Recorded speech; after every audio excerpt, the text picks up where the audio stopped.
desperta, sente em si um tal querer, revelando ontem para o hoje esclarecer. Mas como entender essa grandiosa construção? Se pequenino eu sou, não passo de um grão.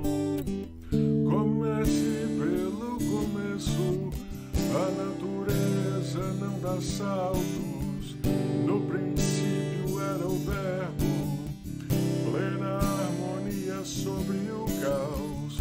Mas como tudo no universo, começo para um fim, o meio é o processo. Comece pelo começo, descobrindo o seu brilho, conectando ontem e hoje, redesenhando o infinito. Comece pelo começo, a verdade conhecerá, e o véu da ignorância se dissipará, onde a luz até a mesa em madeira te responderá,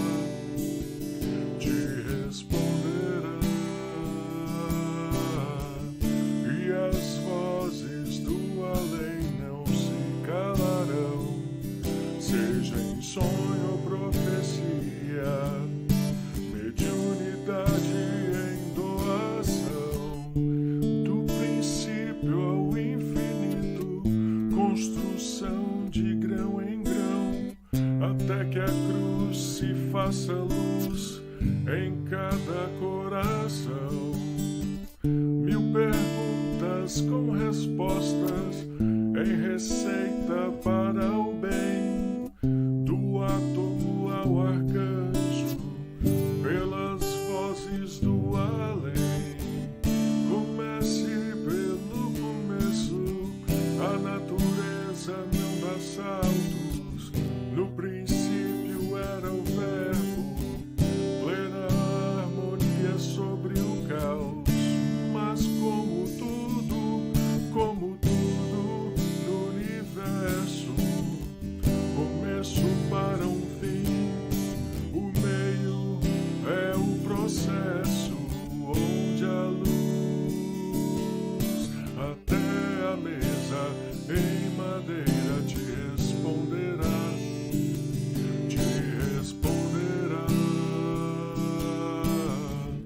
e as vozes do além não se calarão, seja em sonho ou profecia, mediunidade em doação. Comece pelo começo, nascer, viver, morrer, viver, para renascer. Comece pelo começo, nascer, viver, morrer, viver, para renascer.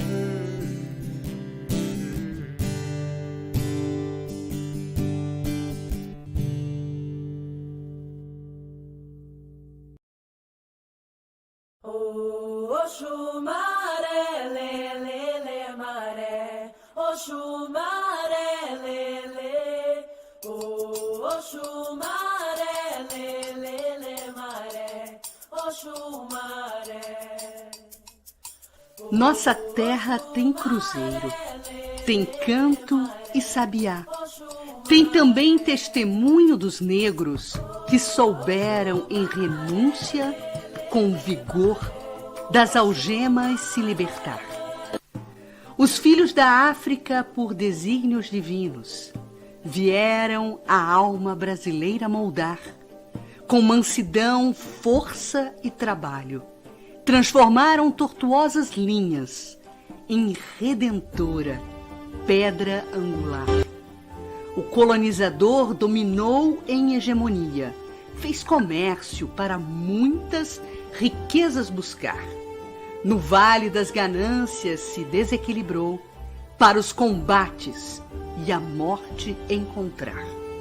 Em ruínas morais se perdeu a nobre casa de Avis, marcando com sangue e sofrimento desditas, reencarnatórias pueris. Sobre ombros flagelados e cativos, viu a África seus filhos chorar. Mas com os valores de Aruanda, os negros vieram no Brasil educandário o amor e a humildade implantar.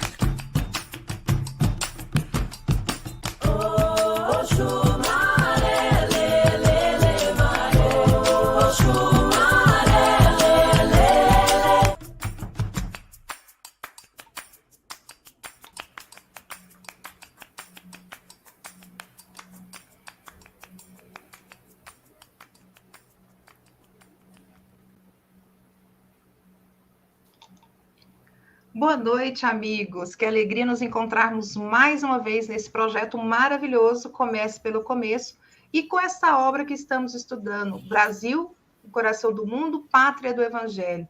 É uma alegria podermos nos conectar a vocês para estudarmos juntos. É um projeto da Federação Espírita do Estado de Goiás, com a coordenação da área de estudos do Espiritismo e da comunicação social espírita. Sejam todos bem-vindos. Eu sou Valéria Curso, vocês já me conhecem, né? Mulher de meia idade, cabelos agora mais curtos, se ninguém notou, um pouquinho mais curtos, né? Olhos castanhos, cabelos castanhos e uso óculos. E é uma alegria dividir essa live com a minha querida Denise. Boa noite, Denise. Oi, boa noite, Valéria. Realmente é muito bom estar aqui. Mais um episódio nosso. E já também fazendo a minha, já aproveitar então a sua descrição, já vou fazer a minha também. Também sou uma mulher de meia idade, ou seja, uma mulher madura, tenho os cabelos curtos, castanhos escuros, os olhos também castanhos escuros, e como diz a Valéria, é sempre muito bom e com muita alegria que nós mais uma vez estamos aqui, mas também não podemos, né, Valéria, deixar de agradecer aos nossos parceiros que estão junto conosco. Como a Valéria já disse, é uma produção da FEEGO, né, a Federação Espírita do Estado de Goiás, mas nós temos a nossa parceria de transmissão, né, que é a Rede Amigo Espírita, a Web Rádio Fraternidade, a FEEGO Livraria e Editora, e a própria FEEGO também no YouTube, a TV Goiás Espírita e a TV CERJ. Estão todos conosco, retransmitindo, levando todo esse conhecimento a diversos corações no mundo todo, diga-se de passagem, porque nós não temos mais fronteiras, nós agora vamos além mar, né? O que é muito bom. E é muito bom também estar aqui, né, Valéria? Maravilhoso. É maravilhoso encontrar as pessoas, e como você falou, esse mundo virtual proporcionou, conhecemos pessoas do Brasil inteiro. Outro dia nós fizemos uma live do Brasil e a gente contou, tinha representação de 20 estados aqui, né, participando da live, foi assim, extremamente interessante a live. E aí temos também participação das pessoas que estão morando fora. É uma alegria recebê-los na live. Muito bom estudarmos juntos, é uma sala, e a gente já fica acompanhando, dando boa noite a todos que já estão no chat, dizendo boa noite, um abraço, um carinho. Então, vamos dar boa noite especial à nossa querida Camilinha Fará, né, que está agora com as merecidas férias, descansando, a nossa professora querida. Então, agora ela vai descansar para em breve a gente voltar às atividades. Tem um recado da livraria, estamos chegando no Natal, e livro é o melhor presente. Então, se você não tem ainda uma dica, um presente que você queira dar, então a gente te indica a livraria da FEEGO, que é livraria.feego.org.br. Lá você vai encontrar o melhor da literatura espírita e todas as obras que nós estamos estudando, toda a série, né, Comece pelo Começo, não é isso, Denise? Quando a gente está naquela dúvida do que vai dar para o amigo secreto, para o amigo oculto, tá aí uma ótima opção, né? Um livro, né, espírita, gente. Eu, pelo menos, eu adoro ganhar. Quem me tirou aí, pelo amor de Deus, um livro espírita, porque agora nas férias não tem coisa melhor para a gente fazer aquela leitura, né? Aproveitar que está de férias para colocar a leitura em dia, por exemplo, né? Isso mesmo. Então, já vamos trazer os nossos queridos, porque hoje nós vamos estudar o capítulo 6, a civilização brasileira. Elahá até nos chamou a atenção, porque está 7, ele queria que coincidisse o capítulo com a live. Então, eu não vou alterar na live que nós fizemos especial de sábado, vocês se recordam? Especial que Cris e Elahá estavam no mesmo cenário, que foi maravilhosa. Sim. Já vamos trazê-los aqui. E aí nós vamos colocar aquelas 5 mais, né, Elahá? E essa fica sendo a 6. Depois da live eu vou corrigir isso, só para todo mundo poder acompanhar. Boa noite, queridos. Oi. A gente hoje está separado pelas janelinhas do StreamYard, mas unidos em coração, né? Grande amigo, muito obrigada por mais essa oportunidade de estarmos juntos. Estamos aí. Boa noite a todos. Uma boa noite para todos nós. Boa noite, Valéria. Boa noite, Denise. Boa noite, Cris. Boa noite para os nossos companheiros que estão ligados conosco na nossa live de hoje. Quero saudar particularmente aqui nossa querida Aparecida Gobete e Marcos de Carvalho, que estão conosco ligados. Uma boa noite para todos nós. E já que as meninas se autodescrição. Descreveram, eu vou me autodescrever também. Eu sou homem de inteira idade, não sou de meia idade, a idade está inteira. Cortei o cabelo recentemente, estou praticamente careca. Tenho 59 anos, mas pareço ter quase 70. Uso óculos, não tenho barba, não tenho bigode. E estou usando uma camisa azul. Não dá para vocês verem, mas ela é toda quadriculadinha de branco e azul. Parece para vocês que ela é azul clara, mas não é. E no meu fundo aqui eu tenho uma parede que eu acho que isso aqui é salmão, mas deve aparecer para vocês outra cor aí. Então, uma boa noite para todos nós e sejam todos muito bem-vindos nesse capítulo especial que vai falar de uma parte da história do Brasil que poucas pessoas têm uma intimidade maior com ela. E para a gente começar bem, Denise preparou algo especial para a nossa prece inicial. Com você, Dê. Pois é, a minha prece hoje está no livro Antologia Mediúnica do Natal, né, pelo Espírito de Aparecida, através da mediunidade de Francisco Cândido Xavier. E o nome dessa oração é Súplica do Natal. E ela nos diz o seguinte: Amado Jesus, na excelsa manjedoura que te esconde a glória sublime, ouve a nossa oração. Ajuda-nos a procurar a simplicidade que nos reúne ao teu amor. Auxilia-nos a renascer dentro de nós mesmos, buscando em ti a força para sermos, em teu nome, irmãos uns dos outros. Mestre do eterno bem, sustenta as nossas almas, a fim de que a alegria de servir e ajudar nos ilumine e acenda, não somente na luz do teu santo Natal, mas em todos os dias, aqui, agora e sempre. Linda, né? Pelo Espírito de Aparecida. Maravilhoso. Queríamos convidar a todos que participem conosco do chat, mandando seus comentários, suas perguntas. Eu e Denise vamos sair agora, deixar Cris e Elahá, né, discorrer sobre o assunto, a civilização brasileira, que é extremamente interessante, e aí a gente volta no final para trazer essas perguntas. Então, não deixe para o final, não, depois a gente não consegue responder todas. Então, já começa a colocar no chat as suas perguntas. Cris e Elahá, é com vocês agora. Olá, Cris, boa noite, como está você? Está tudo em paz? Muito bom, meu amigo, muito bom poder retomar esse assunto, né, do Brasil. Como vai partir dos alferes? Tá bem? Tá tudo bem, tá tudo bem. Tudo maravilhoso. Um pouco mais triste depois da sua ausência aqui da cidade, viu? Eu senti, sabia? Me deu uma tristeza quando o ônibus saiu, mas uma tristeza tão grande assim. Nossa, senti muito. Essa cidade tem vínculo, inclusive, com esse período, né?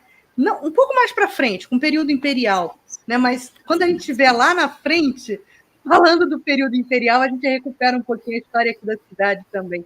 Para quem for do Rio de Janeiro, né? Vai saber identificar vários fatos aí da nossa história. Mas Elahá estava lendo esse capítulo da civilização brasileira e me chamou a atenção um parágrafo, logo na primeira página, né, do capítulo, quando ele fala assim, Humberto de Campos fala, o atrito das raças dava ensejo aos quadros mais dolorosos e mais lamentáveis. A gente chegou a falar disso, né? Porque não houve apenas a escravização dos negros, os índios também foram muito perseguidos, foram muito oprimidos, apesar de toda aquela recepção amorosa que os portugueses tiveram, né? Você guardou essa impressão também logo desse comecinho? Sim, e percebi também uma coisa importante. No capítulo 5, o autor faz uma alusão ao fato de que o dinheiro, a riqueza, a prosperidade de Portugal subiu a cabeça e eles passaram, então, a explorar os índios, a explorar os negros, numa condição de que eles estivessem numa espécie de superioridade. Isso aparece no capítulo 6 e justifica as ações da coroa, no sentido de promover a escravidão e tudo mais. Mas no capítulo 6 ele coloca uma segunda razão para isso acontecer. Ele não se refere à coroa, ele não se refere à riqueza, ele diz o seguinte, e faz bastante sentido. Que quando a nação brasileira começava a se construir, ou seja, a civilização brasileira começava a se fazer, qual era a qualidade dos portugueses que para cá vieram? Então, ele lá faz alusão de que os homens que vieram para cá não eram agricultores, não eram colonos, não eram pessoas interessadas em realmente desenvolver uma nação. Eles não tinham ideais superiores. Os homens designados pela coroa portuguesa nessa primeira metade do século, segunda metade já do século XVI, eram os degredados. Isso vinha para cá em forma de punição. Então, as pessoas cometiam um crime, ao invés de serem mortos, ao invés de sofrerem punições físicas severas, eles pegavam uma pessoa lá em Portugal, davam um Ctrl+X na pessoa lá e davam um Ctrl+V no Brasil. Então, olha a qualidade dos indivíduos que vieram para cá. É como se você pegasse, de repente, a pior camada da sociedade, os mais violentos, os mais agressivos, os mais desonestos, os mais bandidos, realmente os inservíveis do ponto de vista social, aqueles que apresentavam graves deficiências de caráter, as pessoas que possuíam inadaptabilidade de viver numa sociedade porque não cometiam delitos pequenos que justificassem uma punição e depois voltar à sociedade, mas eu poderia dizer os incorrigíveis na visão deles, manda para lá. Então, olha o naipe de indivíduos que nós recebemos aqui. Então, eles queriam explorar a terra, tirar o pau-brasil, sugar o que tinha e explorar os índios. Eles não tinham uma perspectiva humanista.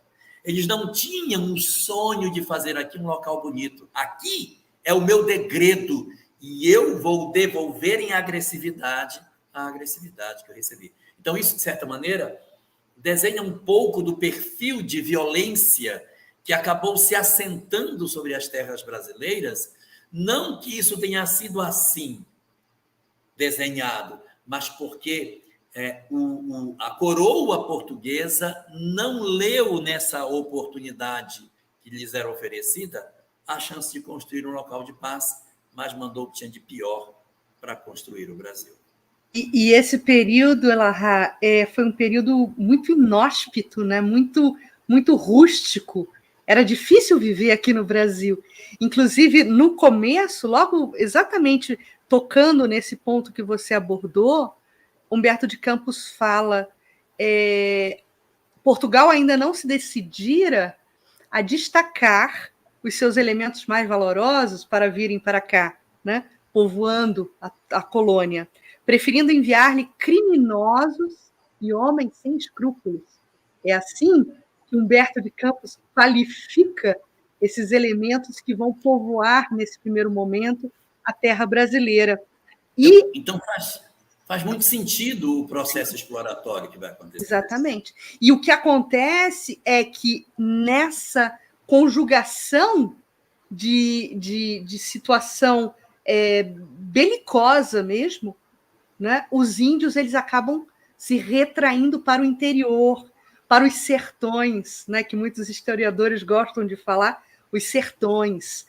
Então, os índios acabam por buscar novas terras, buscar novos locais, e o homem branco, esse homem branco sem escrúpulo, né, que passa a habitar aqui a colônia, na sanha de poder, na sanha de controle, passa a perseguir os índios, passa a caçar os índios, para que eles pudessem prestar trabalho braçal a eles, inclusive recuperando os invasores, e recuperando um pouco dessa tendência cultural portuguesa, lembrando um pouco a advertência do plano espiritual. Nós sublinhamos isso, eu acho que na live passada, né?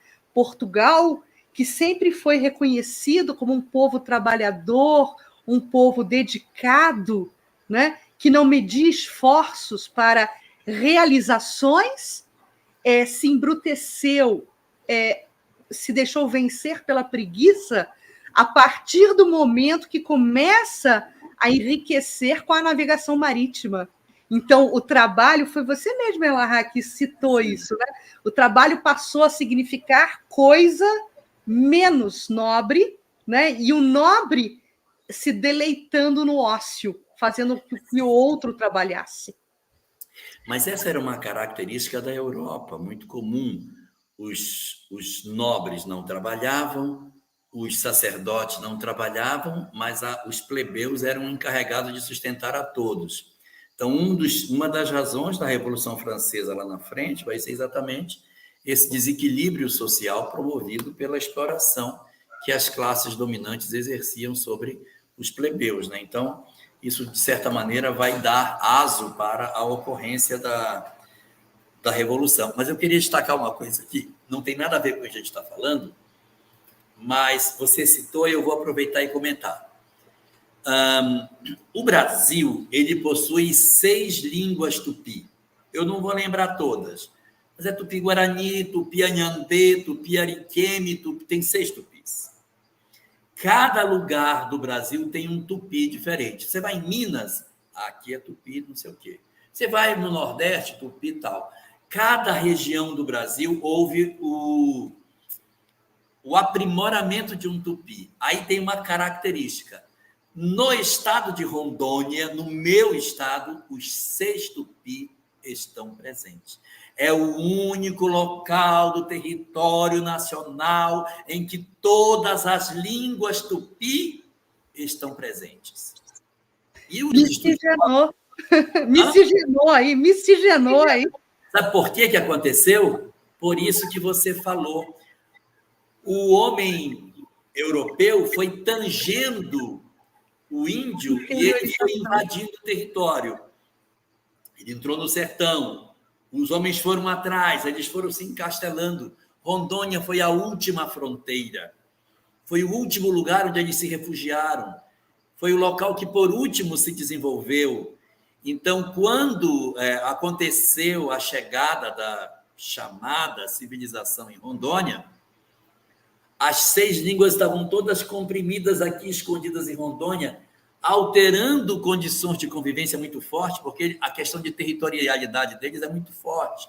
Então, é assim, olha, eu sou inimigo da tribo tal, que eles brigavam entre si, mas, em virtude do que está acontecendo, vamos ter que fazer um pacto de paz e conviver nesse espaço de Rondônia, porque é o único que sobrou, porque o homem europeu entrou e tomou conta de tudo. Então, a gente vai se esconder aqui, porque até agora ele não nos achou.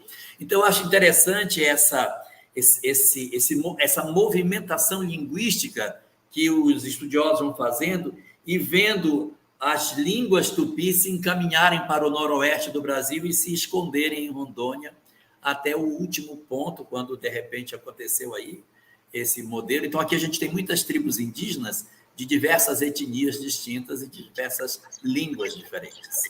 Elahá, você falou da sua terra, eu vou falar um pouquinho aqui do Rio de Janeiro. Aconteceu uma situação bastante interessante, quase que mítica, né? Eu estou tirando as informações de um livro que eu gosto muito, que é a História do Rio de Janeiro, escrita, por incrível que pareça, belamente escrita por uma jornalista estrangeira, Armelle, daqui a pouco volta o nome dela, editado pela editora Grifos. E ela faz um recorte histórico em todo esse período colonial, início da ocupação, né, europeia no Brasil, e ela fala que a legislação colonial, ou seja, as regras que vinham de Portugal para o Brasil, instavam os portugueses que evitassem qualquer violência contra os índios, né? E aí a gente sabe que, historicamente, os jesuítas também foram grandes parceiros dos indígenas nesse processo de proteção para aqueles índios, e aí vale essa ressalva, para aqueles índios que já estavam catequizados, que já haviam se pacificados a esse processo de adaptação aculturados, né? Então, essa legislação colonial portuguesa estimulava que os portugueses respeitassem os índios, respeitassem as suas liberdades, e os índios das aldeias continuavam essenciais para esse processo de colonização. Porque de conhecimento da terra, né? Exatamente, porque eram eles que produziam os víveres, que eram abatidos para alimentação, forneciam tropas em caso de conflitos, quer dizer, os índios participavam junto com os portugueses dos combates. Daqui a pouquinho a gente vai falar dos invasores, né? Esse tema aí é importante. E aí era interessante, porque aqueles que se submetiam a esse controle europeu, eles chegavam a receber terras, imagina a ironia, recebiam terras e recebiam salário. E aí temos no Rio de Janeiro, vinculado de uma forma bastante próxima, a tribo Temiminós. Os Temiminós eram rivais dos Tamoios, que é outra etnia, né? Que daqui a pouco vai entrar. Que vai entrar também no processo de fundação da cidade, inclusive do Rio de Janeiro. Então, tínhamos os Temiminós. E Araribóia, que era o chefe tribal dos Temiminós, se aculturou tanto, se aproximou tanto dos portugueses, que ganhou um nome português, virou Martim Afonso. E Araribóia, após os combates, após os portugueses saírem vitoriosos, né, dos combates contra os franceses, que eram parceiros dos tamoios, esse Araribóia, esse chefe Araribóia, ele foi convertido ao cristianismo, ganhou o nome de Martim Afonso, acolheu a relíquia de São Sebastião, que eu vou te pedir para te explicar essa história aí de São Sebastião, que tem um vínculo muito grande com a cidade do Rio de Janeiro, e recebe do rei Sebastião de Portugal uma sesmaria, hoje conhecida como a cidade além da Bahia, a cidade de Niterói, né? E também recebe uma pensão e uma comenda da Ordem do Cristo. Imagina isso, um chefe temiminó que vira tudo isso, né? Agora um donatário de uma sesmaria, né? Além da Baía de Guanabara, né? Uma cidade bastante aprazível aqui no Rio de Janeiro, terra do nosso saudoso e querido Raul Teixeira. Muito interessante. É interessante, né? É muito interessante isso, né? Essas movimentações. Mas vamos lá para o nosso momento histórico que a gente tem para trabalhar. Nós estamos agora na segunda metade do século XVI. Nós já passamos a primeira metade do século XVI, o descobrimento, né? Passamos primeiro pela formação da Escola de Sagres, passamos pelo descobrimento, passamos pelas expedições que vieram para cá, Duarte Coelho nas suas expedições, a chegada dos primeiros governadores, né? O primeiro deles, que foi Tomé de Souza, que trouxe na bagagem Manuel da Nóbrega, o segundo, Duarte da Costa, que trouxe na bagagem José de Anchieta. Então, os 2 primeiros governadores chegando, trazendo esses expoentes da religião que se assentaram no país no finalzinho da primeira metade e comecinho da segunda metade do século XVI. A nossa conversa de hoje, ela vai pegar daí para frente, porque o que vai acontecer? Durante o período de regência do segundo governador-geral, que é Duarte da Costa, vai acontecer uma aproximação da França em relação ao nosso território. Não é que os franceses tenham decidido vir só nessa hora, eles já estavam vindo aqui. Eles já estavam bicando a costa brasileira fazia tempo, porque eles acharam que foi muito ruim o tal do Tratado de Tordesilhas, que dividiu em 2. Como é que é esse negócio? Dividiu em 2. Para cá, Portugal, para lá, Espanha. Pronto, acabou. Aí ela diz, ei, e eu, papai, como é que eu fico? Vocês dividiram entre vocês 2 e eu, França, não vou ficar com nada? Negativo. Eu quero um pedaço. Essa partilha aí desse Tratado de Tordesilhas não está com nada. Eu vou criar confusão. E aí eles decidem ficar na costa brasileira, tirando o pau-brasil. Eles não respeitaram a, digamos assim, soberania portuguesa, que nem existia de fato. Uma costa desse tamanho, Portugal, coitadinho, com as suas embarcações para lá, para cá, mas nunca consegui tomar conta num território desse. Então, os portugueses ficaram tirando. E daí, num certo momento, nessa segunda metade do século XVI, eles começam a se aproximar da Baía de Guanabara. Aqui eles fazem uma espécie de fortificação. Na época, eles davam um nome diferente para forte, chamavam de freguesia. Quando fala freguesia, é uma fortificação, é uma fortalezazinha pequena, um trequinho para se defender militarmente. Eles montam uma freguesia ali na Baía de Guanabara e se estabelecem como França.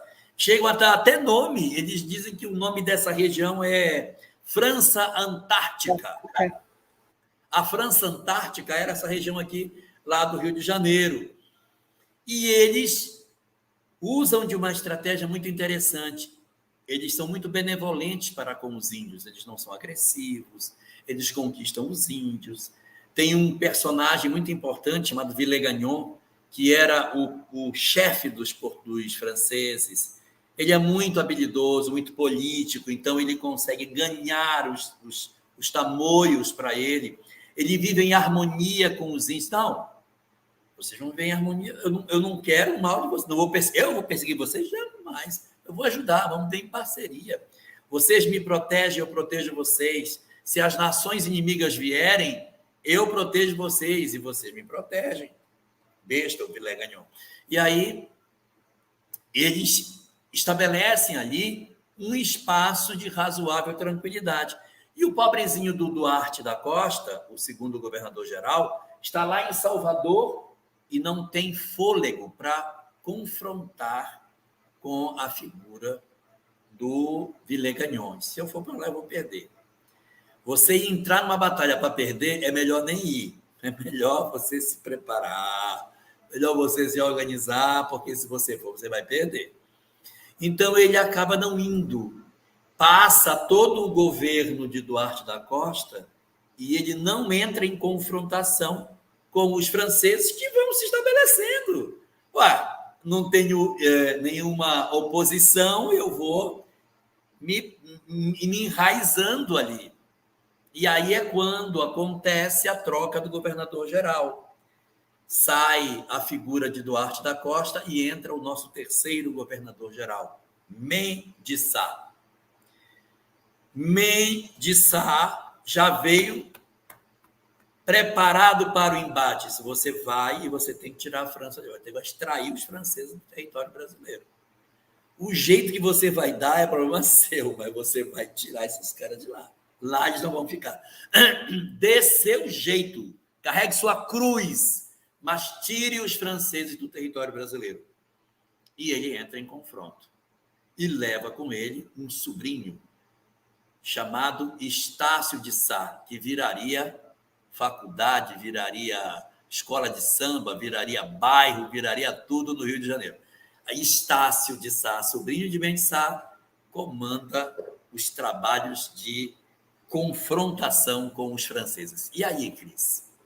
E aí sai vencedor dessa guerra, mas é importante a gente sublinhar também, Elahá, que Portugal, né, fica observando esse suposto controle francês, mas também muito do Rio de Janeiro, mas também muito incomodado, porque nesse processo a Bahia ainda era, digamos assim, o centro, né, a capital, onde tudo, a partir da onde todos os comandos emanavam. Mas existia na conjuntura geográfica, econômica desse período, o Estuário da Prata. Aonde ficava localizado esse Estuário da Prata? No Alto Peru, né? Nas fronteiras brasileiras ao sul. E o governo português, né, estrategicamente, passou a entender, e Mendes Sá entendeu isso muito rapidamente, que o Rio de Janeiro era um ponto estratégico importante para que eles começassem a descer pelo litoral brasileiro rumo a esse foco econômico interessante, que era o Estuário da Prata, e o Rio de Janeiro passaria a ser um ponto estratégico muito importante para um travamento de contato com as supostas riquezas, e depois foram evidenciadas, do Estuário da Prata.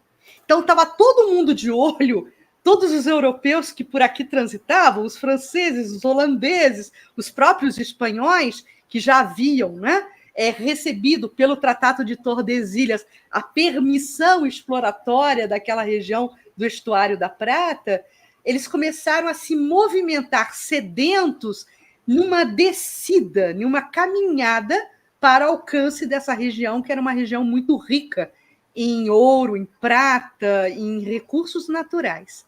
Ou seja, eles queriam tirar a riqueza de lá do Peru, atravessando os rios brasileiros para chegar ao litoral por dentro, pelo Paraná, São Paulo, Santa Catarina, passando ali.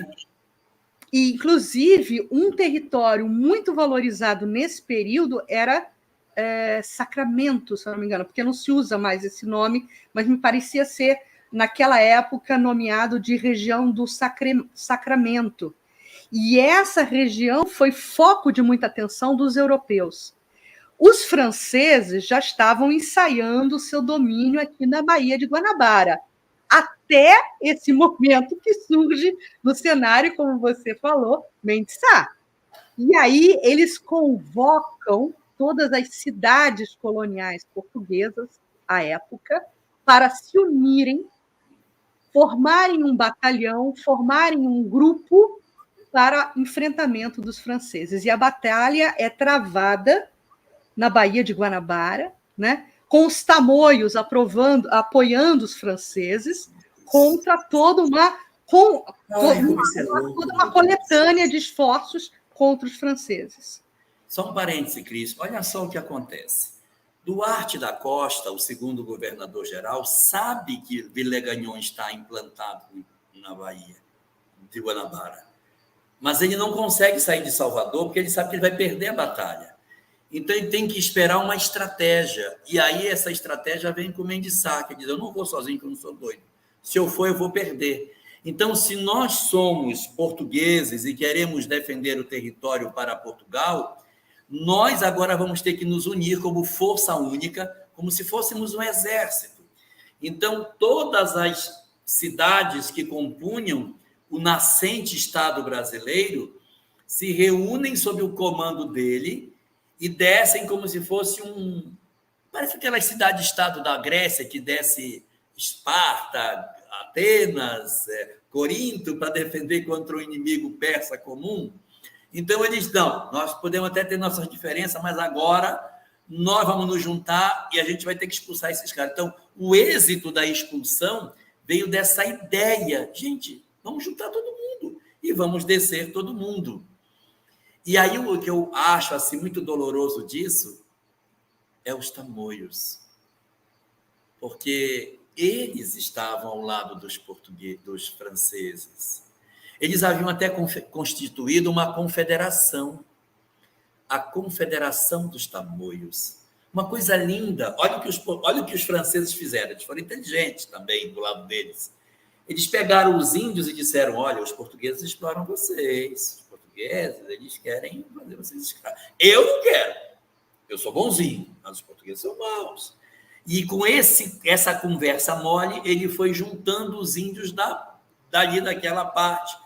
E as tribos que, em princípio, não tinham vinculação, elas foram se juntando. Os franceses, eles se escudaram atrás dos indígenas.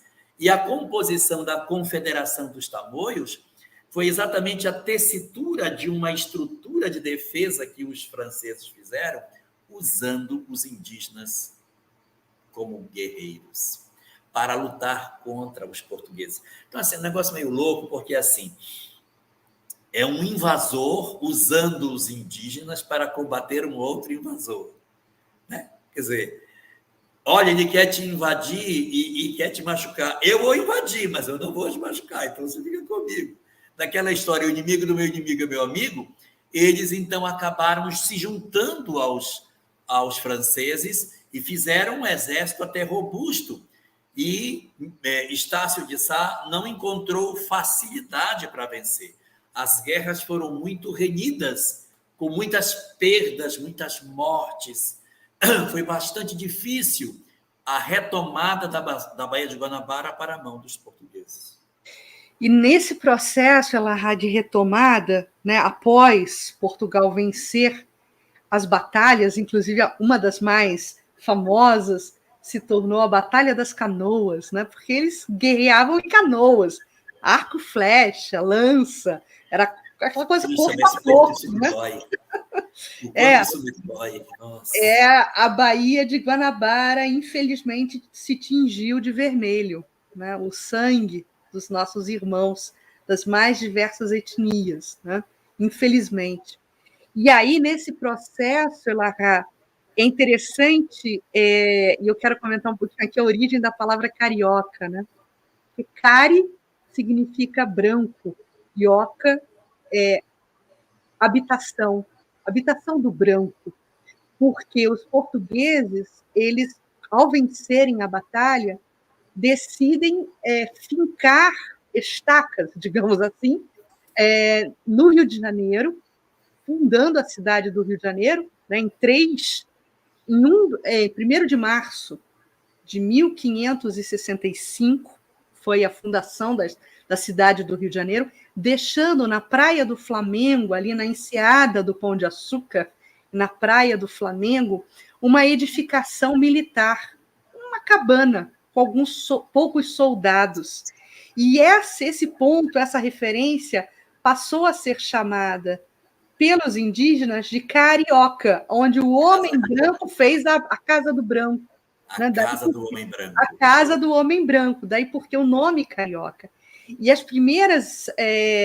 o primeiro processo de ocupação, ele começa a se espraiar a partir dessa praia do Flamengo, dessas imediações do Pão de Açúcar.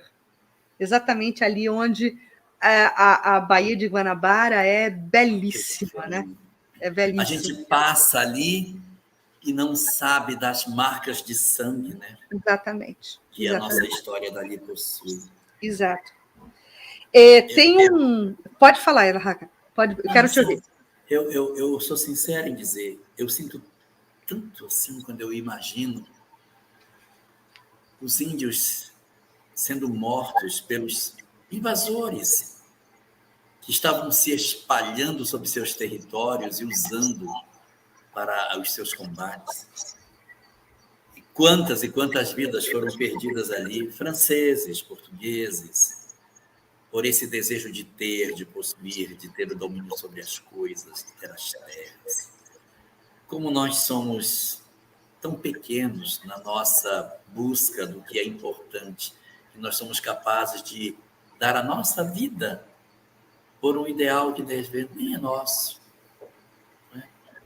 Nem vale a pena.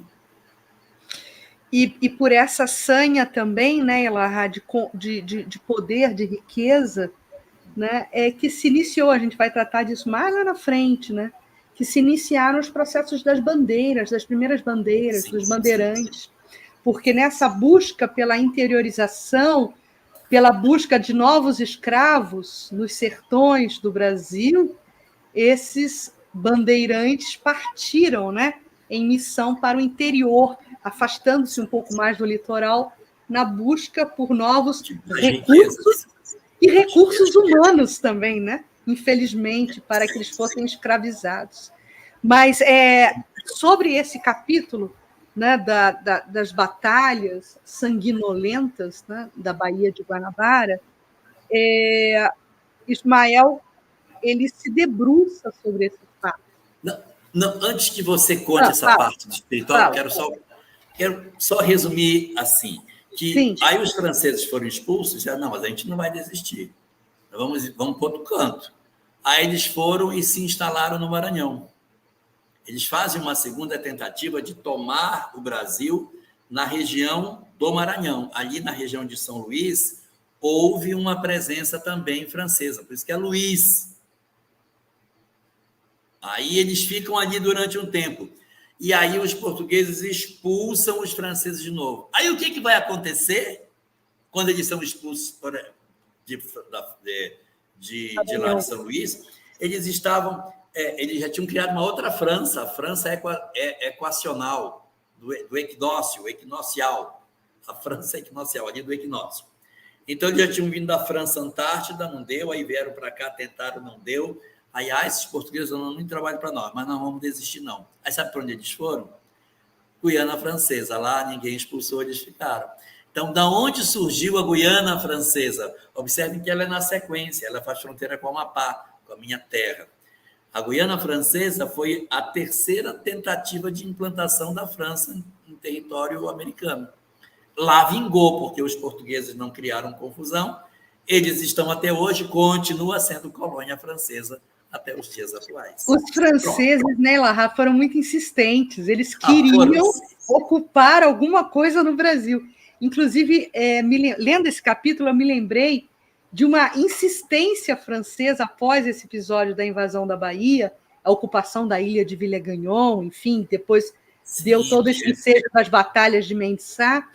Os franceses, em 1710, se eu não me engano, e aí a gente já está falando do século XVIII, mais lá na frente, enviaram um corsário chamado Duclerc, e ele já experiente pela própria história, ele procura novamente invadir a cidade do Rio de Janeiro, ocupar a cidade do Rio de Janeiro, e aí em missão oficial, porque era um corsário, ele não tenta entrar na cidade do Rio de Janeiro pela Baía de Guanabara. Ele percebe que poderia pegar os portugueses no contrapé a partir do momento que ele aporta naquela região de Angra dos Reis, Paraty, né? E vai fazendo o caminho por dentro. Então, a primeira invasão de pirata, de corsário, por terra. Ele faz uma invasão por terra. E aí é um episódio muito interessante que a história registra também, que quando eles alcançam a capital, o centro do Rio de Janeiro, e aí eles estão chegando da região, né, de Angra dos Reis, né, durante longos dias de caminhada, a própria população do centro do Rio de Janeiro recebe esse grupo do Duclerc, habitantes comuns, não se fez nenhum batalhão ali para contenção dos soldados franceses. Os habitantes comuns do centro da cidade se reúnem e começam a atacar os franceses com todos os recursos que tinham, né? instrumentos de Pedra, casa, pau. pedra, pau, óleo Sim. quente, e saem jogando das janelas coisas sobre os franceses e vencem. Então, é a primeira grande junção de interesses daqueles que já habitavam o Rio de Janeiro, os próprios cariocas unidos, fazendo aí uma barreira contra a invasão francesa. Interessante, né? E eles, só para quem está nos assistindo, a diferença entre pirata e corsário é que o pirata rouba para si e o corsário rouba para a coroa. Ele está a serviço do rei, explorando outras nações. Mas eles têm um período antes de serem vencidos em que eles fazem um cerco ao rio e eles exigem um pagamento de um valor, aí a coroa tem que pagar. Eles conseguem um êxito durante um período, depois eles perdem, aí são vencidos, aí eles vão desistir desse negócio aqui, que isso aí só dá problema. Mas vamos falar do espiritual. Cadê Ismael? Ismael fez o quê? Foi tirar férias? Onde estava Ismael enquanto os franceses estavam por aqui? Como foram as mobilizações espirituais durante esse período da ocupação francesa no Brasil? Primeiro, Elahá, Humberto de Campos nos dá notícias, e aí é uma fofoca espiritual, né? Que Estácio de Sá, após a sua desencarnação, ele retorna, né? Ele continua vinculado a Ismael no planejamento estratégico superior para a nossa nação, para o nosso Brasil, e ele, algum tempo depois, né, e segundo Humberto de Campos, ele tem esse seu processo reencarnatório realizado várias vezes em sequência no Brasil, mas uma delas como o notório cientista Oswaldo Cruz. Então, isso é uma revelação, né, que o livro nos traz nesse capítulo 6º. Mais interessante que Ismael, claro, estava atento a todas essas movimentações, a todas essas ações fora do script, né, que não estavam previstas e muito menos organizadas pelo plano superior, e nos fala de um delineamento, de um projeto elaborado pelos espíritos superiores em relação à geografia e à verdadeira vocação das principais regiões do nosso país, levando em conta toda uma conjuntura geofísica. E Humberto de Campos nos cita, inclusive, os rios, né? São Francisco e Paraíba do Sul, dizendo que esses rios seriam literalmente, poeticamente, leitos de novas cidades, de novas civilizações, no sentido de sociedades que se formariam no entorno desses rios, com riquezas e com vocações para povoamento, né, dessa nação brasileira. Não é isso, Elahá? E aí a gente volta a uma questão que a gente colocou, acho que na nossa primeira live, que o relevo brasileiro foi essencial para a interiorização, né, que vai se seguir a essa discussão, porque a coroa espanhola ela encontrou um território interessante, Peru, Bolívia, Chile, Argentina, mas eles têm um pedaço de território plano e depois vem um território muito íngreme, que dificulta a integração, que dificulta a miscigenação racial, que dificulta uma série de coisas, porque os índios dos altiplanos não se misturavam com os outros que chegavam lá embaixo. Então, até o relevo das colônias hispânicas, de certa maneira, contribuiu para que houvesse mais dificuldade de integração. O território brasileiro, menos acidentado, permitiu que a gente fizesse a entrada nesse território.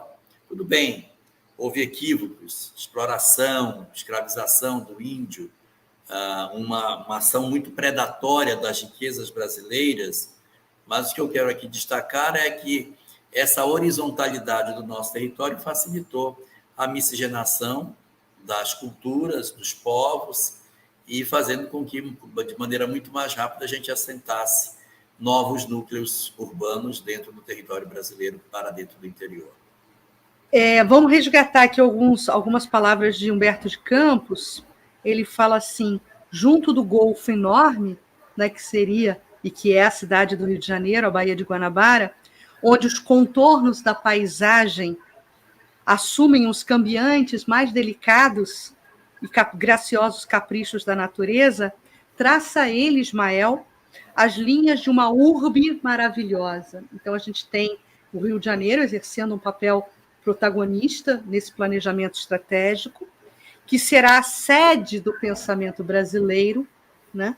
Porque o Rio de Janeiro estava num processo preparatório, inclusive, para, em 1808, depois, receber a corte portuguesa no Brasil, e aí começa todo o processo que culminaria no processo de independência do nosso país. Né? Isso, e tem uma coisa, né?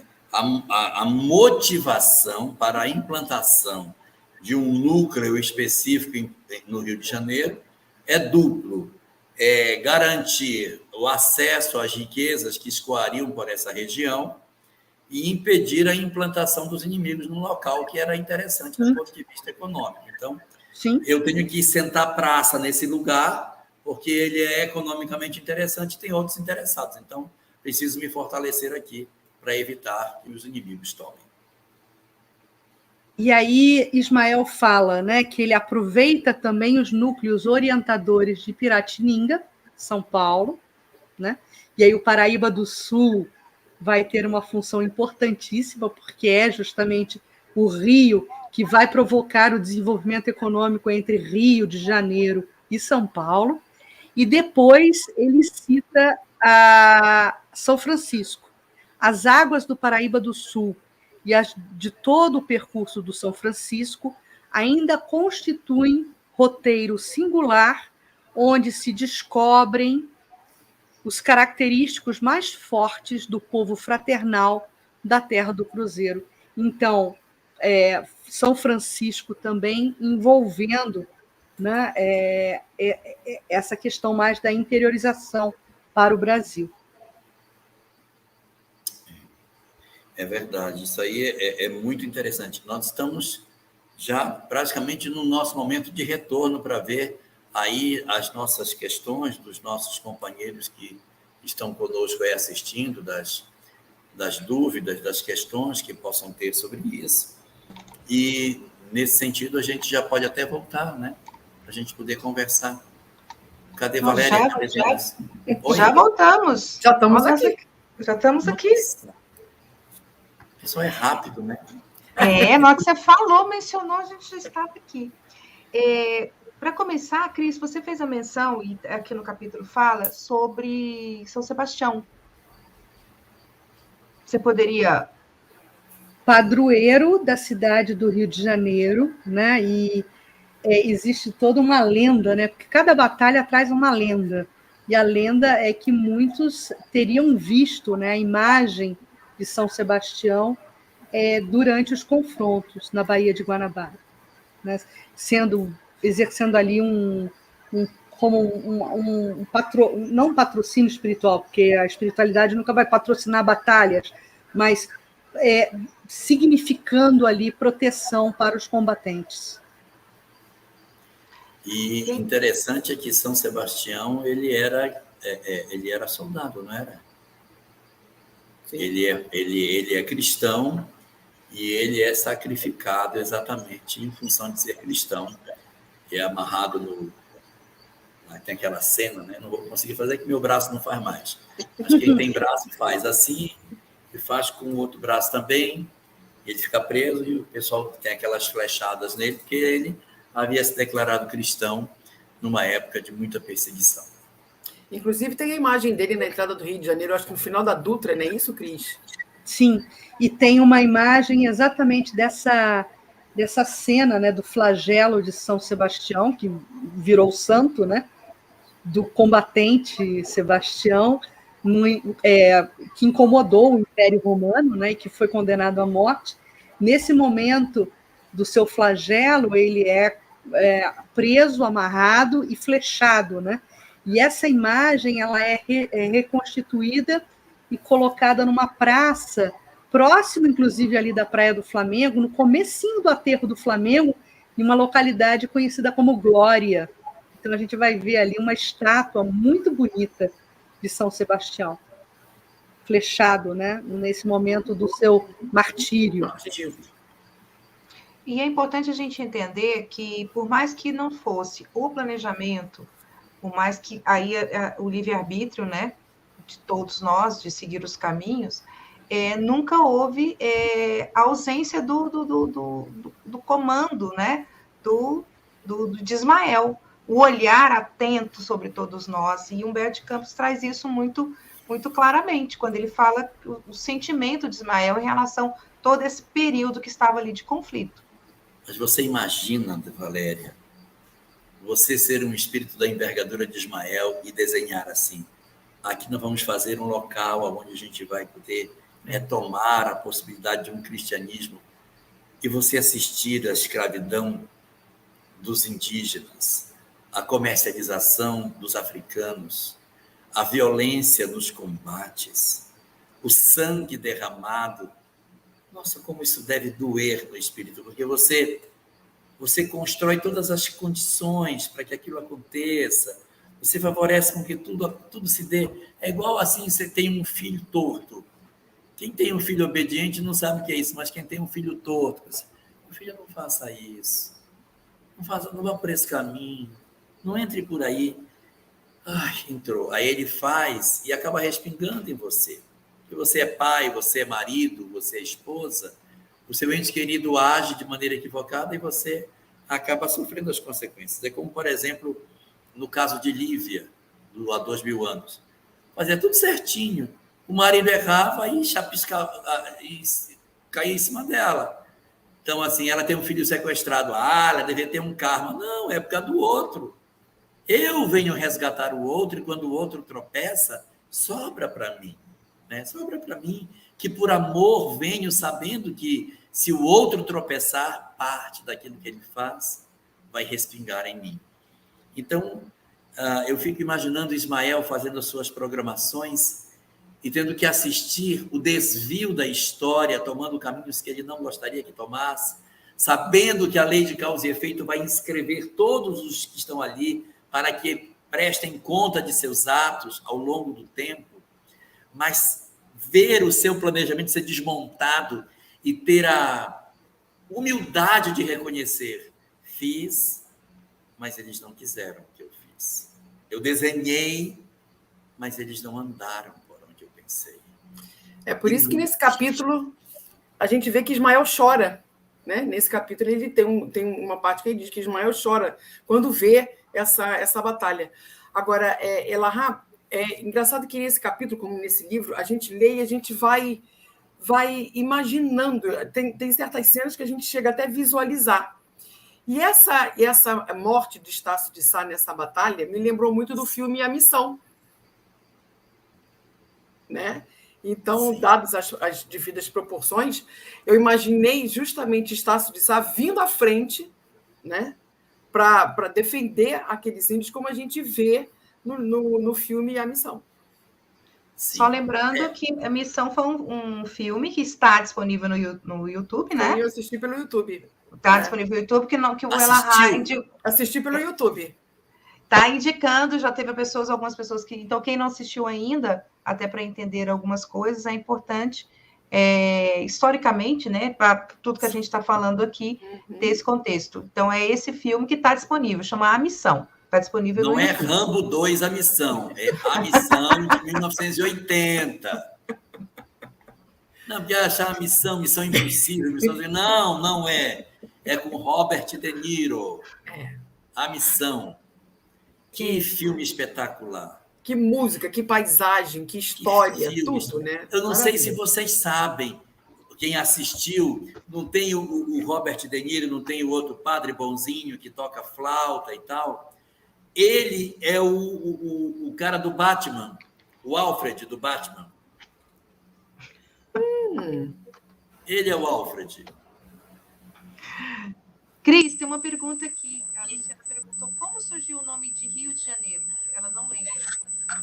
A gente chegou a falar isso numa das primeiras lives. Rio de Janeiro foi porque quando os portugueses aqui chegaram, era janeiro, né? Primeira chegada na Baía de Guanabara. Antes desse período da ocupação, a gente está falando em 1500, tá? Mais ou menos.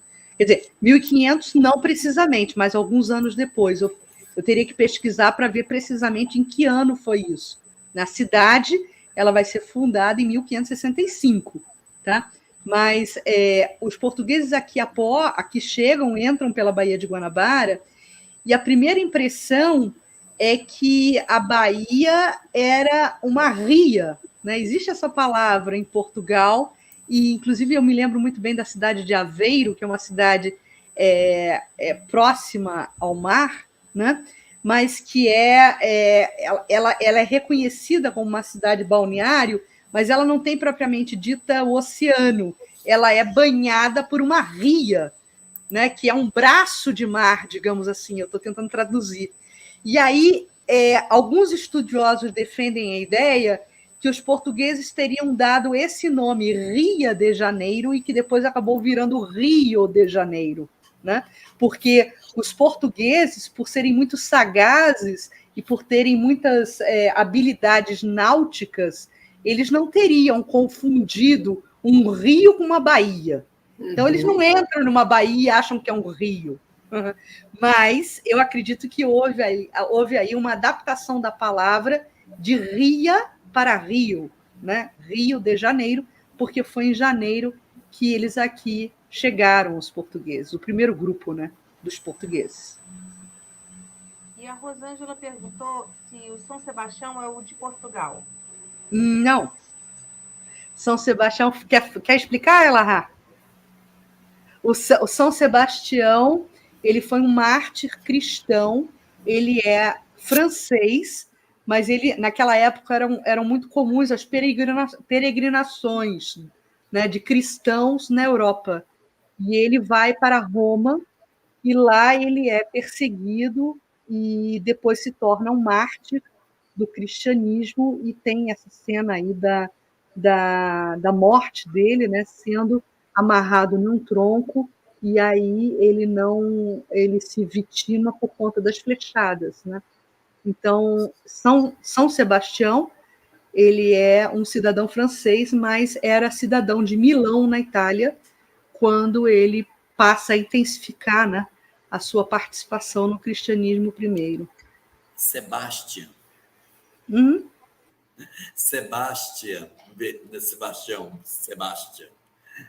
Ele é francês, espanhol, italiano, então, Sebastião. Teve até uma pergunta aqui que colocou assim: o tema é o Rio de Janeiro. Valéria, o seu áudio está com uma dificuldade, Está com um ruídozinho. Está apitando, Explicando, né? Explicando a Rosângela e tentando recuperar um pouco a proposta do programa. O tema não é Rio de Janeiro, mas nós estamos construindo, né, e tentando reconstruir a partir dos insumos que Humberto de Campos nos oferta, né, como foi feita toda essa construção da nação brasileira. E o Rio de Janeiro, ele passa a cumprir nesse cenário histórico dessa constituição da civilização brasileira e da nação brasileira, ele passa a ter um importante papel protagonista exatamente por uma estratégia espiritual. O Rio de Janeiro, ele se configura, né, como um centro onde depois, já a partir do século XIX, vão eclodir as grandes iniciativas para a formação, né, de uma cultura brasileira, para a formação de um povo brasileiro, de uma influência brasileira no cenário mundial. Então, a gente não pode deixar de falar do Rio de Janeiro quando a gente está pensando em Constituição brasileira.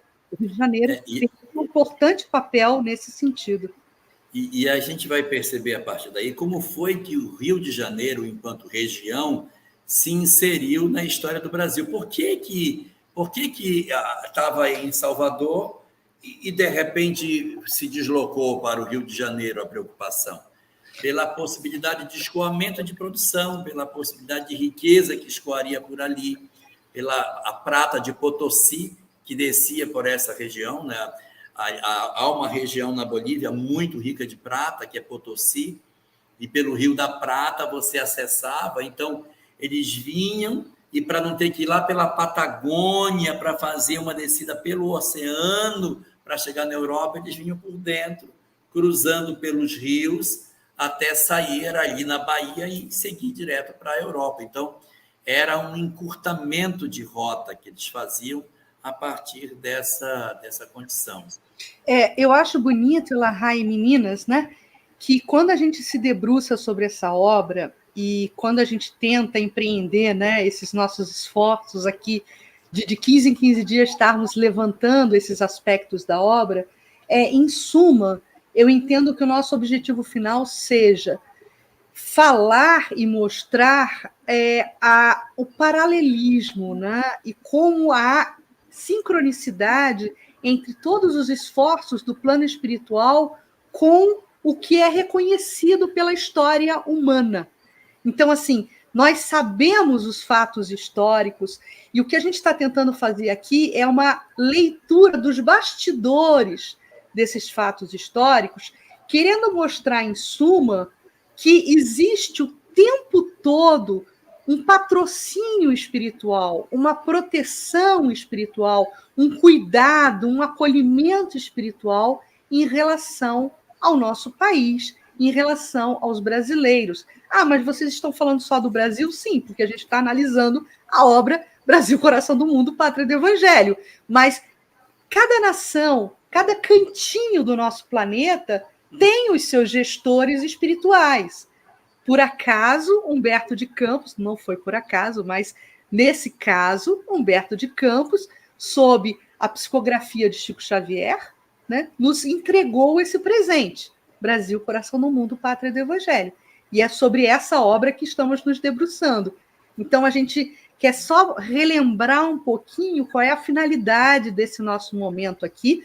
Nós não queremos falar de injunções políticas, nós não iremos entrar nesse acirramento de questões políticas, porque não é isso que vai nos entregar consolo, né? Não é a proposta da live falarmos sobre isso, não é a proposta da live levantarmos bandeiras sociais aqui, nós não temos essa proposta e nem essa pretensão, até porque, né, a doutrina espírita ela é laica, ela é eclética e ela é acolhedora. Ela não quer sinalizar diretrizes.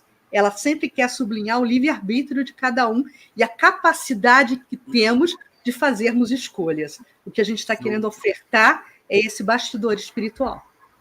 Queria destacar aqui um ponto, Cris, que é o seguinte. Você tem, nesse período, uma nação muito mais poderosa, que é a França, que teria muito mais condição de se implantar, de se fazer presente no território brasileiro. Mas é curioso como uma nação que tinha menos recursos, não é? Que tinha menos capacidade de defender o seu território, consegue com que o outro não se implante por aqui. Então, essas características do sucesso da permanência de Portugal como a nação que, de certa maneira, vai manter uma hegemonia sobre esse território, é que nos chama a atenção.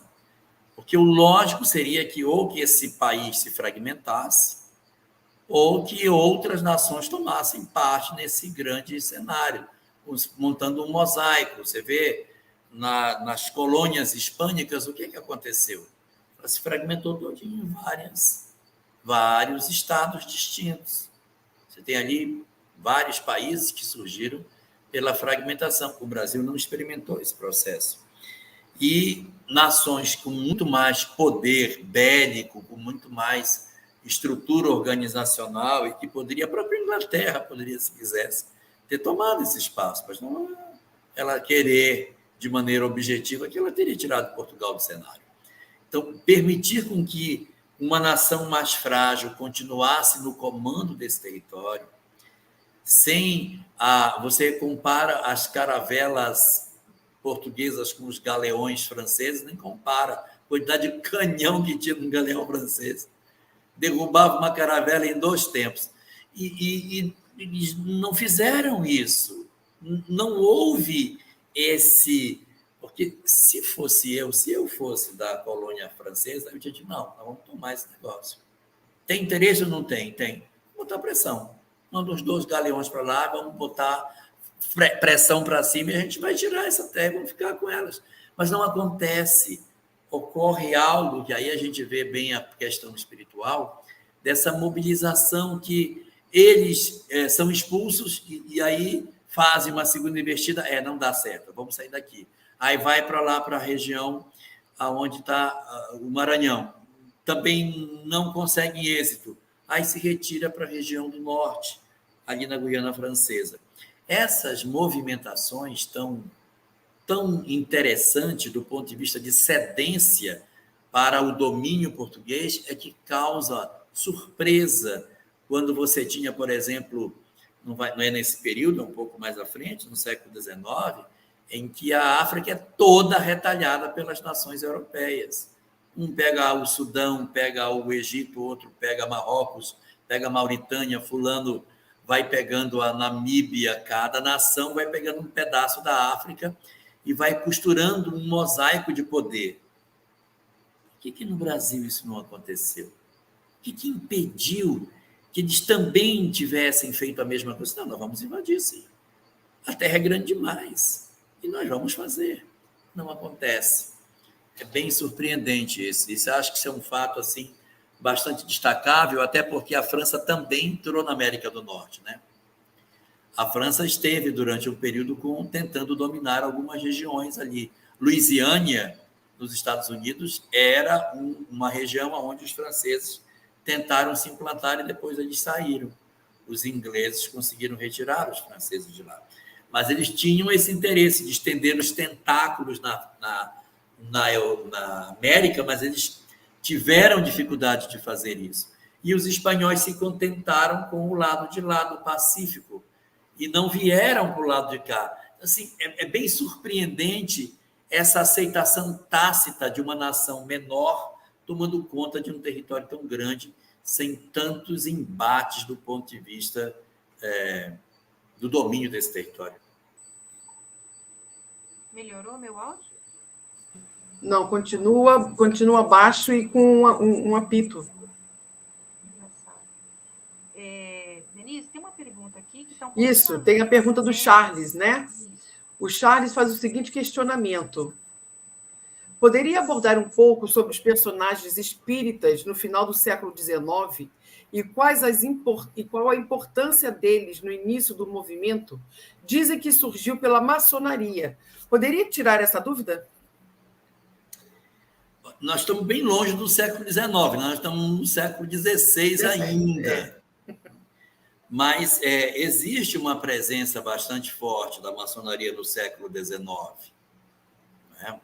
A iniciação de Dom Pedro, a elevação dele à condição de mestre de maneira muito rápida, as articulações de Benjamin Constant e de outros grandes nomes da história que estavam articulados tanto na independência como na república, dão os indicativos do quanto a maçonaria ela teve presença forte no cenário político do Brasil desse período do reinado, do primeiro e do segundo reinado. Não foi só no primeiro, não.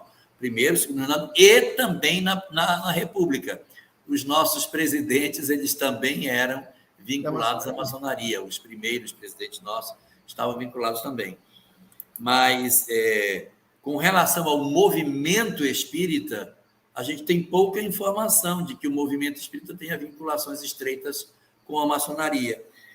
Nada impede que nós tenhamos tido vultos espíritas maçônicos nesse período, até porque, até nos dias de hoje, nós temos muitos espíritas que possuem relevância no movimento e que são pessoas de destaque dentro da maçonaria. Mas não existe uma estreita ligação rígida e assim, digamos, mais... como é que se pode dizer? Uma relação injetora de uma coisa sobre a outra, como se, de repente, a maçonaria fosse o móvel do movimento espírita. Não, ele se estabeleceu sem uma vinculação direta, embora tivesse pessoas que tivessem vínculo com a maçonaria nesse período. No começo do século XIX, né, quer dizer, a gente percebe já uma influência muito grande dos homeopatas, né? Tanto no Nordeste, Bento Muri, enfim, os primeiros homeopatas que começam a desenvolver homeopatia aqui no Brasil, que trazem, né, toda essa expertise da Europa, e no Rio de Janeiro, né, que era império, né, naquele momento, esses homeopatas começam a se aproximar das primeiras informações do movimento espírita da Europa. Então, eles começam a trazer informações do espiritismo para o Brasil, exatamente por conta da semelhança, né? E das ideias que unem a homeopatia com as ideias da espiritualidade que a doutrina espírita trazia, né, como inovação naquele momento. Então, existe notícias históricas desse primeiro momento dos precursores do espiritismo no Rio de Janeiro e no Brasil, né? Em Salvador existe um movimento muito grande, muito intenso, desses médicos homeopatas também, inaugurando as primeiras reuniões caseiras, as reuniões domésticas, né, para o exercício da mediunidade, para o intercâmbio entre os dois mundos.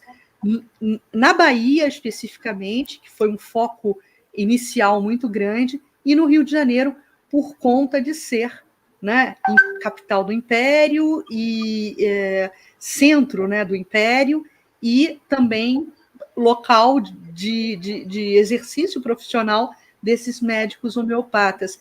Mais precisamente, onde hoje, no Rio de Janeiro, a gente vai ter ali a Candelária, exatamente, ali aquela região da Candelária, iniciozinho ali da Rio Branco, próximo da Praça 15, ali naquela localidade foram registradas os primeiros núcleos espíritas do Brasil, digamos assim. E só para corrigir, Valéria, já falando um pouco dessa questão de vocação espiritual, respondendo ao Paulo Roberto, talvez no meu afã da fala, quando eu falo de Estado laico, é Estado laico brasileiro. A doutrina espírita ela tem orientação cristã, sem sombra de dúvidas. O que eu quis dizer é que o Brasil ele é laico, né? Ele acolhe a todos de forma indistinta, inclusive nesse universo da fé e do exercício da fé. E temos também a pergunta do Fábio. Qual a importância do Brasil na transição planetária? Esse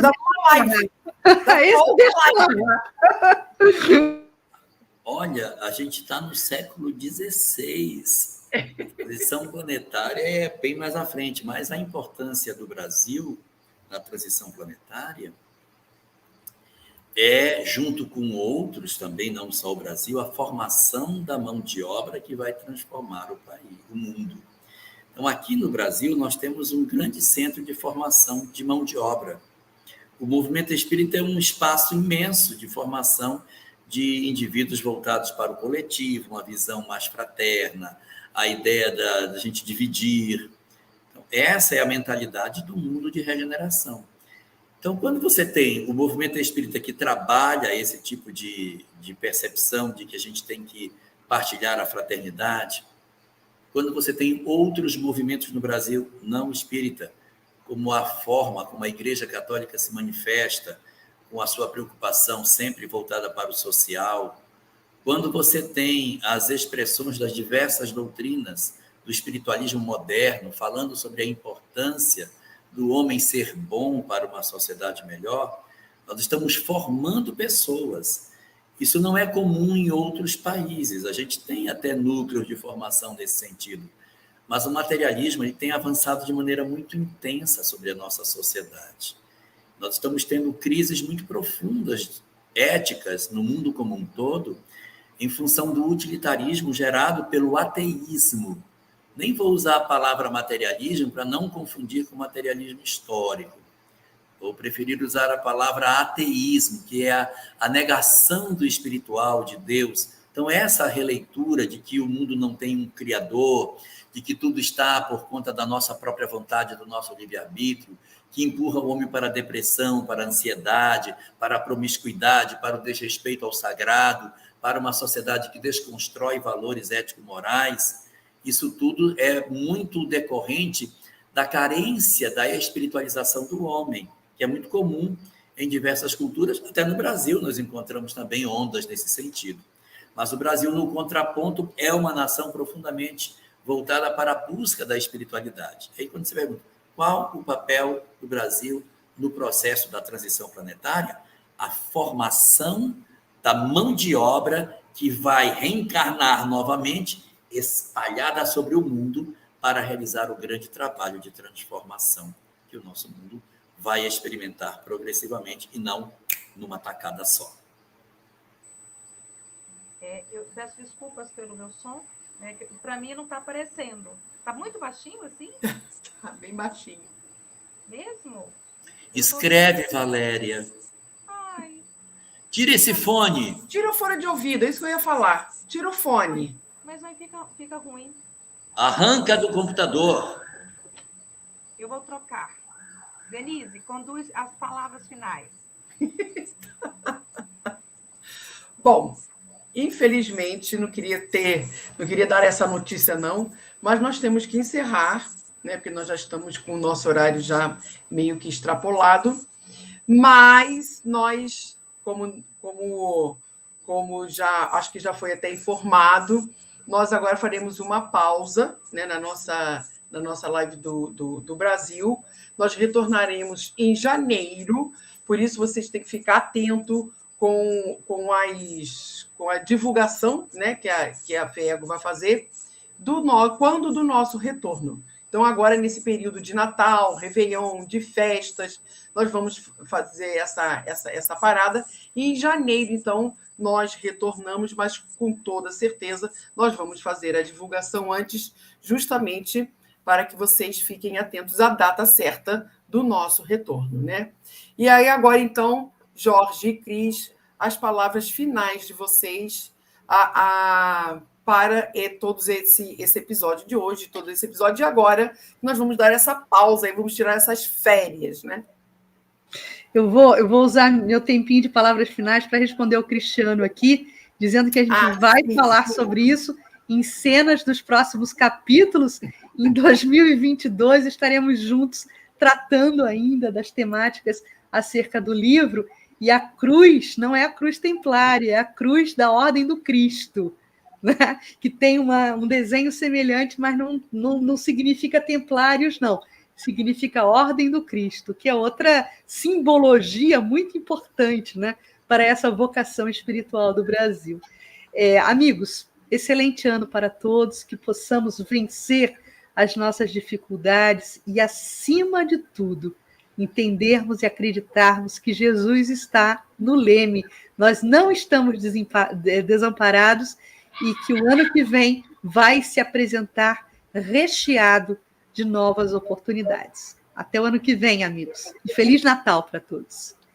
Quero aproveitar esses momentos finais para dizer que nós não leiamos a ideia de Brasil, coração do mundo, unicamente como um local de excelência, onde toda a virtude, todo o bem, toda a beleza, toda a exatidão de conduta existe, mas como local escolhido para a espiritualização do homem, um local de exercício da espiritualização. E isso a gente percebe quando sai daqui. Quando viajamos para outros lugares e que nós vemos como nós lidamos com o amor, com a fraternidade, como é que a gente lê isso de forma espiritual, nós passamos a ter uma visão diferente de como a sociedade brasileira se organiza.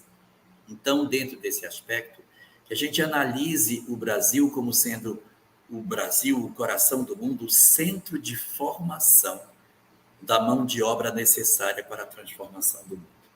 Quero dizer a todos que eu tenho gostado demais de fazer essas lives no Brasil e tem sido momentos muito emocionantes poder retornar e revisitar essas histórias da nossa pátria.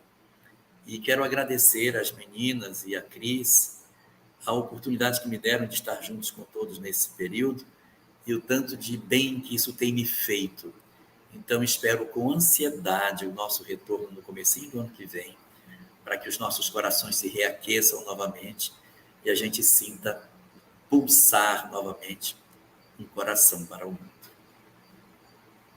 E realmente, Elahá, a gente sente o coração pulsar, como brasileiro, principalmente, né, diante dessa live, que nos traz um verdadeiro passeio pela história do nosso país, principalmente na parte espiritual, né, o que demonstra, como a Cris disse, que nós nunca estamos desamparados, muito pelo contrário, nós estamos sempre amparados e auxiliados pela parte espiritual e, obviamente, pelo nosso Mestre Jesus, que está também sob o comando de tudo, né? Então, também quero agradecer a vocês pela oportunidade de estar aqui. Desejo a todos realmente um Feliz Natal. Como diz o Marcos de Carvalho, um Feliz Natal de Jesus, com Jesus, né, principalmente, e que o ano seja realmente repleto, mas repleto de alegrias e concretizações de sonhos, de realizações, toda essa vibração e energia boa que nós temos, que com certeza também vão entrar conosco no ano de 2022. Agradeço a FEEGO pela oportunidade de ter realmente aberto essa janela para que a gente possa trazer, né, todo esse conhecimento da nossa história, né? Valéria, será que você vai conseguir falar, Valéria? Antes da Valéria falar, eu queria só comentar uma coisa que a gente falava nos bastidores. Quem somos nós? Minha família veio do Marrocos. De onde veio a sua, Cris? Áustria, na verdade, Prússia, né, que não existe mais. A sua, Denise? A minha veio da Lituânia, na Rússia. A sua, Valéria? Itália. Da Itália. E a nossa querida Fará, Camila Fará, é do Líbano. A família é do Líbano. Então, nós somos todos migrantes falando de uma terra que os nossos antepassados... Isso é demais, gente. Nós não somos originários daqui em termos de raízes. Nós estamos todos de fora, congregados por um ideal superior. Isso é coisa demais. É lindo demais recuperar, né? Recuperar um jargão que a gente usou num dos vídeos. Brasil, aliás, o que foi exibido na noite de hoje? Brasil educandário. Nós estamos habitando uma terra da promissão. Que possamos sairmos vencedores, né, desse desafio reencarnatório. Brasil educandário. Que assim seja. Valéria. Só um beijo para todos, um Feliz Natal, porque o áudio está ruim. Gente, então realmente nós encerramos por aqui hoje e ano que vem, como diz Elahá, se Deus assim permitir, não é isso, Elahá? Nós estaremos, então, em janeiro aqui novamente juntos e com toda certeza aguardem, que nós vamos fazer a divulgação da data certinha para que todos nós estejamos reunidos aqui novamente para todo esse aprendizado. Gente, um Feliz Natal, fiquem com Deus e até ano que vem.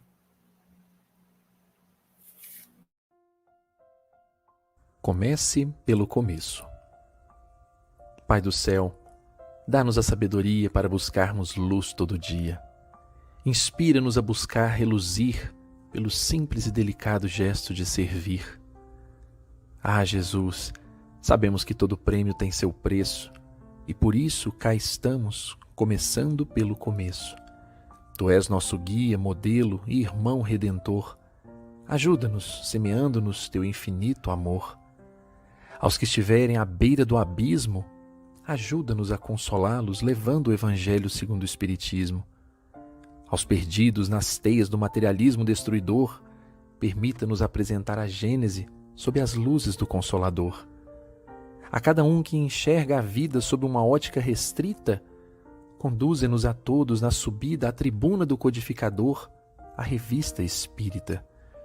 Aos que veem vida e morte com desamparo e descrença profundos, Ajuda-nos a elucidar o livro dos médiuns e as luzes da comunicação entre os dois mundos.